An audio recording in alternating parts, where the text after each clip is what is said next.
No nii, siin me oleme täna Saku motokeskuses sellisel üritusel nagu Rutska rahvuste kross. Miks me siin siis oleme? Et iga aasta toimub motokrossis selline üritus nagu rahvuste kross, mis on siis omamoodi nagu motokrossi olümpia, kuna meile siis olümpiala kross ei ole ilmselgelt. Ja oleme siia kõik kokku tulnud, toetada Eestit, hoiame üheskoos pöidlaid ja et sõitude vahel igav ja hakkaks siis sõidame raja peal ka.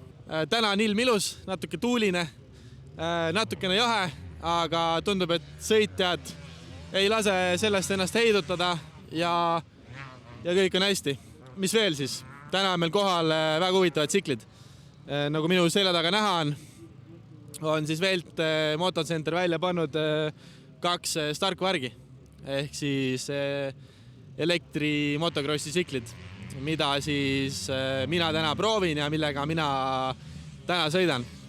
Lühidalt päevast nii palju, et 3 sõitu on meil, mida me vaatame siis telekast ja sõitude vahel on meil erinevad siis tegevused rajal, näiteks nagu hüppevõistlus ja tagarattasõiduvõistlus.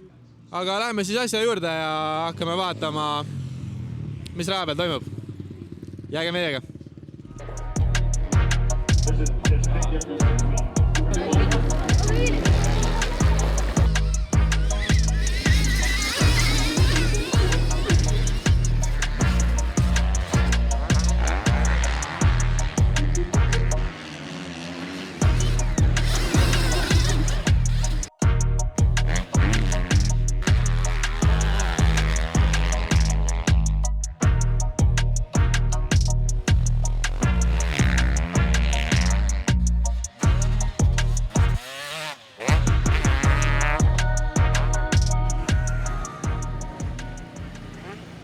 See on siis see juhi uus Stark-Varg, millest kõik räägivad.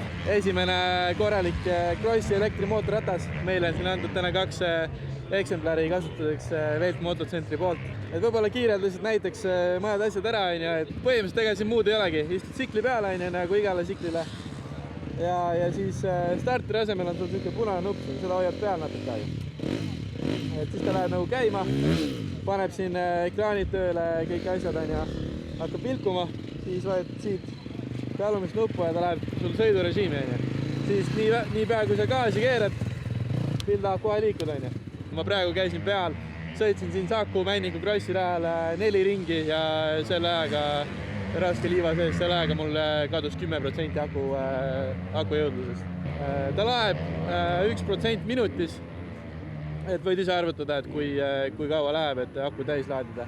Ja eks oleneb sellest ka, kui palju sa powerit vajad. Kindlasti, kui sa lased terve sõidu, lased 80 hepaga, siis ilmselgelt tsikkel saab kiiremini pühaks.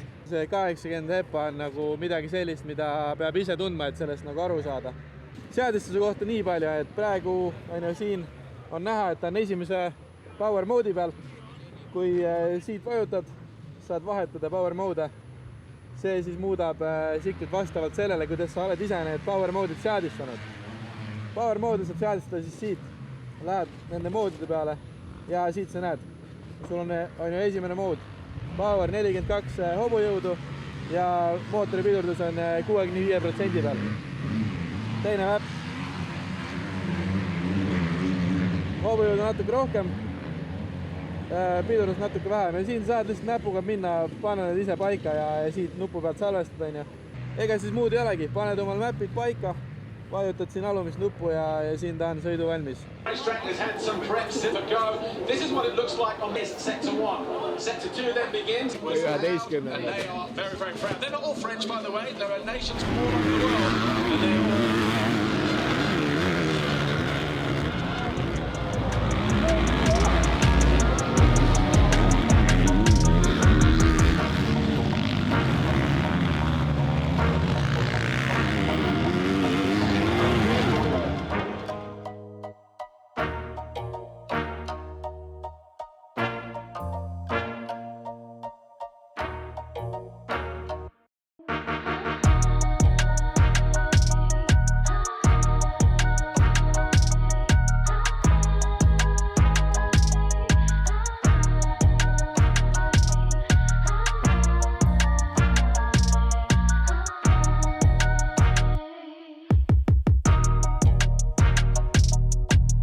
have like a little kind of like a jump show right now, and then have like a 10-15 minutes of just like, try to scrub a little bit, whip a little bit, whatever you like to do on the jump. Don't go too crazy, don't crash, okay? Just like stay in your limits.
Ja meil on selline play-off, et kes sinna torvikute rea lõpuni suudavad sõita, siis need kvalifitseeruvad finaali.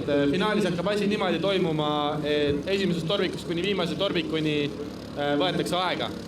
Ja võitja on lõpuks see, kes sõidab selle vahemaa läbi kõige aeglasema ajaga. Ja tagaratta peal, otse loomulikult.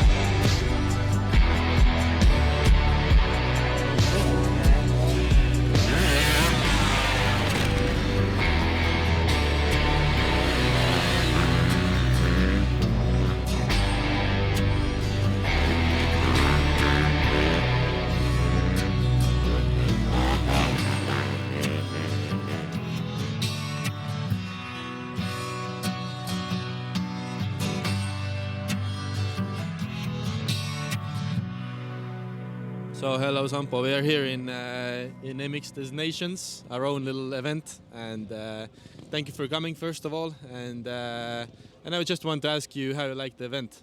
Oh, it was really great to have so many people here. I never thought that this would be so big event, and it was well organized, and yeah, we had some fun throwing whips and wheelies. Yeah, so yeah.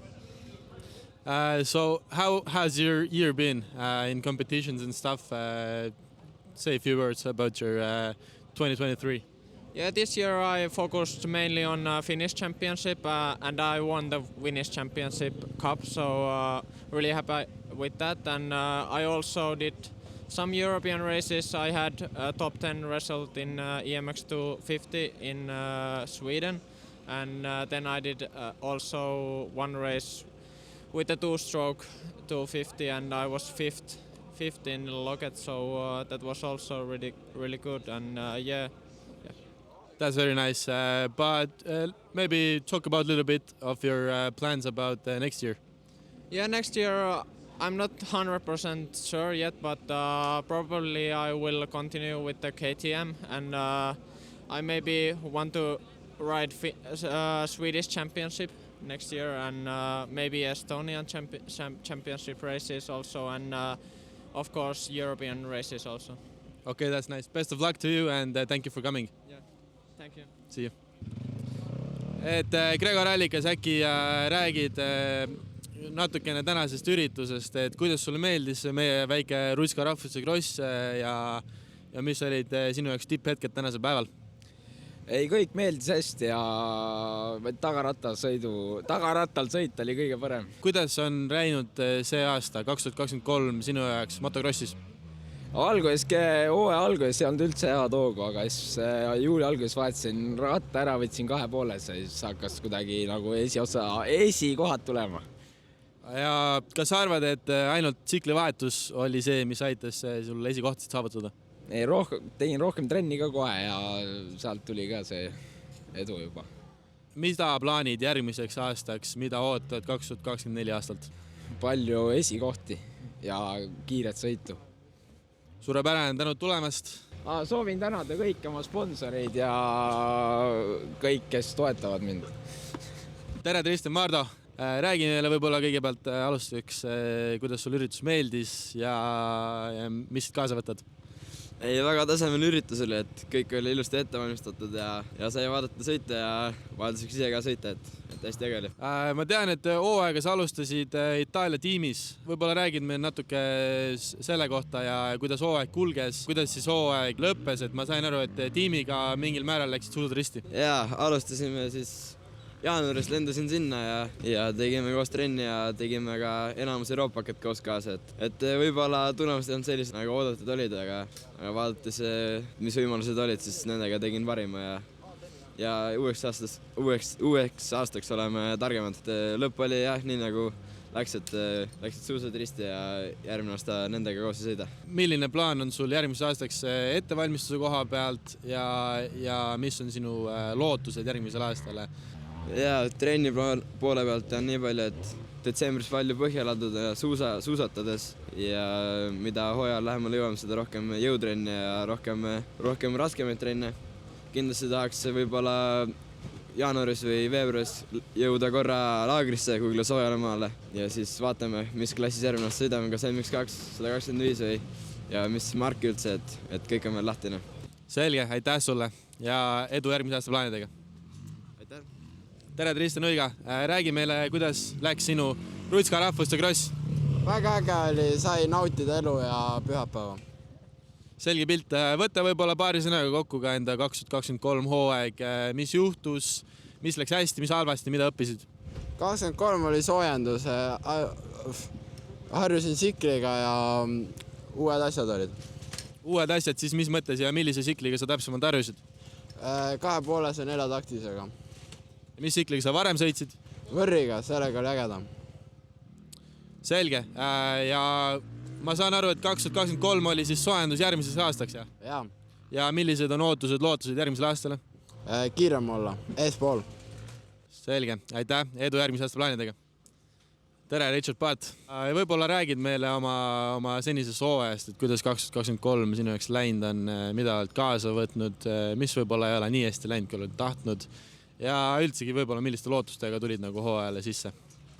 Jah, et hooaeg algas natukene kehvasti, et esimesel Euroopa meistrivõistlusel, et ei saanud isegi peale, et seal ajas päris moti maha korraks, aga sealt hakkas edaspidi aina paremini ja paremini minema, et Euroopakate parim sõidu finiš oli siis 8. koht ja ma arvan, see on päris hea. Mis oli sinu jaoks kõige suurem selline uus avastus või selline koht, kus sa tundsid, et nüüd sa arenesid palju edasi ja sellest oli palju kasu? Ma arvan see, et ennast kohe nagu stardist minnes käima saada, et läheb start hästi või läheb start halvasti, et kiiresti tuleb alati sõita. Räägi meile siis ka oma plaanidest järgmise aasta suhtes. Praegu on plaanis minna siis treenima Hispaaniasse, kuna Eestis lähevad ilmad juba külmaks. Hispaanias üritan korralikult trenni teha ja järgmine aasta siis võtta osa mõndadest Euroopaka etappidest, Adaki etappidest ehk siis Saksa meistrivõistlustest ja kindlasti kõik Eesti meistrivõistlused. Selge pilt, kas ka meistritiitli peale hakkab hammas järgmine aasta MX2-s? Kindlasti. Aitäh sulle intervjuu eest!